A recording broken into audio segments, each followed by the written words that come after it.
Juggling multiple POVs, or protagonists, isn't a task you should take on blindly.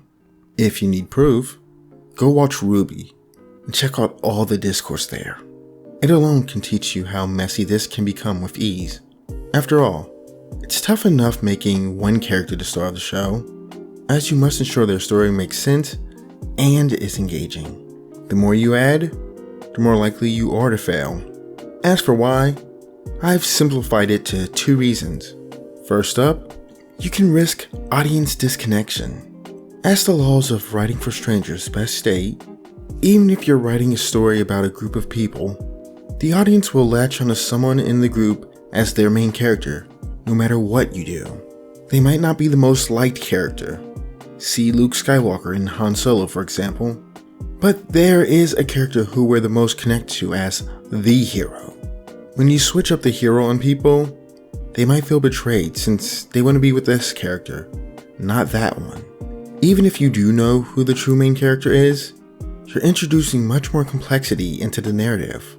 There are all kinds of potential for narrative inconsistencies, and the narrative focus can become diluted by spending too much time with one character or not enough with another.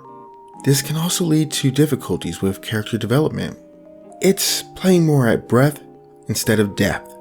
If you wish for depth and breadth, it just demands way much more work. And the more work you must do, the greater likelihood of falling short, especially if you don't have experience just handling one character as is. Now, having said all that, just because it's a challenge doesn't mean it's impossible. You just gotta be smart about it. Let me help you be a bit smarter with these 6 tips I've put together. Also, this will feature spoilers for the following works, plus a bit of my own stuff since I do my best to practice what I preach, so don't say you weren't warned. 1. Limit your viewpoints. Don't let your narrative get all tangled up by having too many viewpoints. Each perspective you bring in should spice up the story and add something meaningful. Remember, it's not about quantity, but quality. When it comes to the number, I often hear that 2 is best, with 3 pushing it but doable.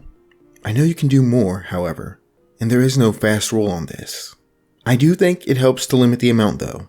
As for how you should limit it, figure it out based on these other 5 things to consider. 2. Unifying theme.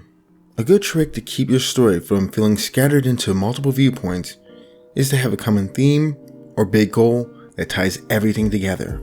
It's like a magic thread that weaves through all the subplots and perspectives, making the story easier to follow and more engaging. One way I've learned to do this is to think of it like a prism. You know how a prism takes a single beam of light and splits it into a rainbow? Well, subplots and multiple POVs do the same thing to your main story. They help explore different parts of your main plot, kinda broadening the story and helping you dig deeper into your theme. It's essential to keep these subplots and viewpoints connected to the main plot, like branches from the main tree, but also make sure that they are their own journey. This way, they can expand your story, offering various perspectives on your main subject without leading us down a rabbit hole. Which brings us to number 3, full character journeys. Make sure each of your characters gets their own story arc, complete with a beginning, middle, and end. It's all about giving each character journey depth and making sure they all add to the overall story progression.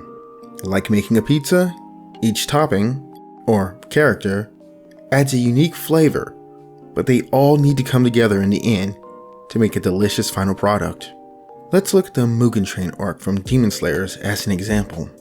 For those who don't know about it, this is the one where Rengoku gets all the spotlight. He's one of the top dog Demon Slayers. Pretty much everyone thinks he's awesome and respects him.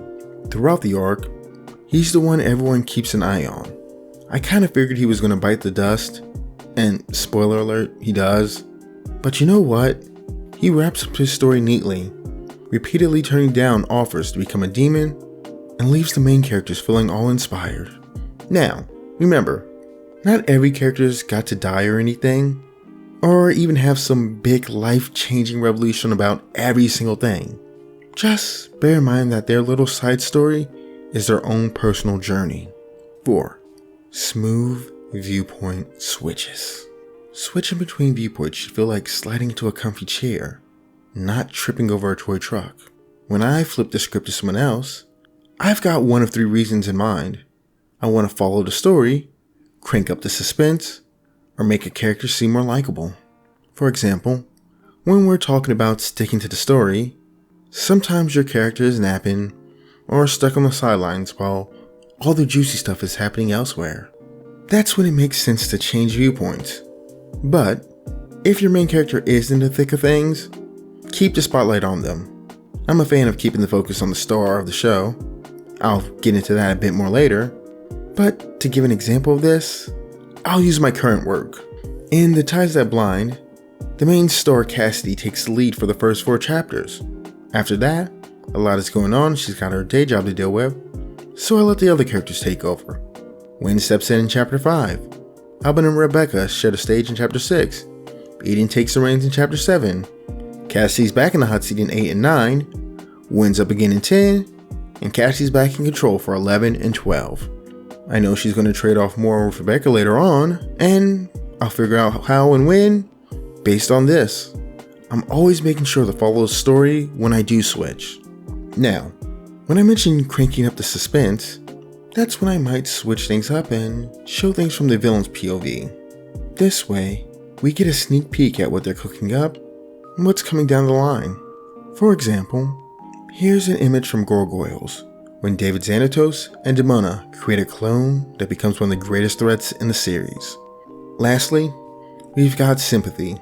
Sometimes a character might be acting like a grump or doing some not so nice things. If the character is going to change their tune or turn into a friend in disguise, it can help to see things from their perspective. Just be careful with this one, as it can sometimes spoil a good plot twist. Always consider what you want your audience to feel about a character at any given moment. Good example, in one of my favorite stories, Itsu Warabito, one of the main antagonists, Koraha, is initially portrayed as a big bad candidate, and a particularly ruthless one.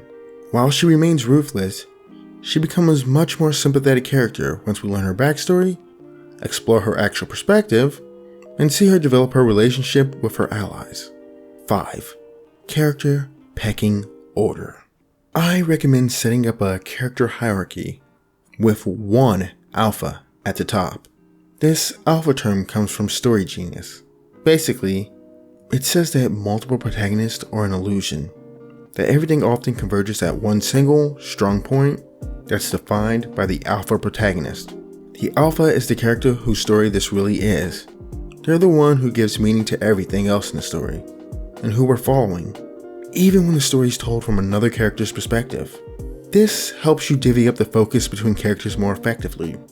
It makes it easier to understand how other characters factor into the whole in order of importance, and how much limelight they need in any given tale. We can see a good example of this at work in Kekigori. Yumiko is the main attraction here. Sure, the story gives some limelight to other characters here and there depending on the arc, but when the curtain closes, it's Yumiko who's standing in the spotlight. Having her as the central figure helps the creator dive into the lives of other characters without really losing track, because all paths are set up to circle back to Yumiko. Part of what helps the story pull this off is how Yumiko is often a wraparound, which brings us to the final thing to consider. 6. Varied narrative structures. There are a bunch of ways to structure a story that lets you explore many viewpoints. For example, let's take the short story, Tough Times All Over. The tale cleverly uses the wraparound technique, which is when someone uses a recurring element in a story to serve as a cohesive element that connects different characters or stories together. In this case, a package is followed as it switches hands. Every new owner uses it differently or meets some kind of destiny because of it. Now, there are plenty of more ways to play around with story structure for multiple characters and stories like anthologies, but that's a chat for another time. That's a whole rabbit hole I don't wish to dive into here. If you're into hearing more about this, do me a solid. Hit the like button on this video and share the channel with folks who would be into this. Every bit helps.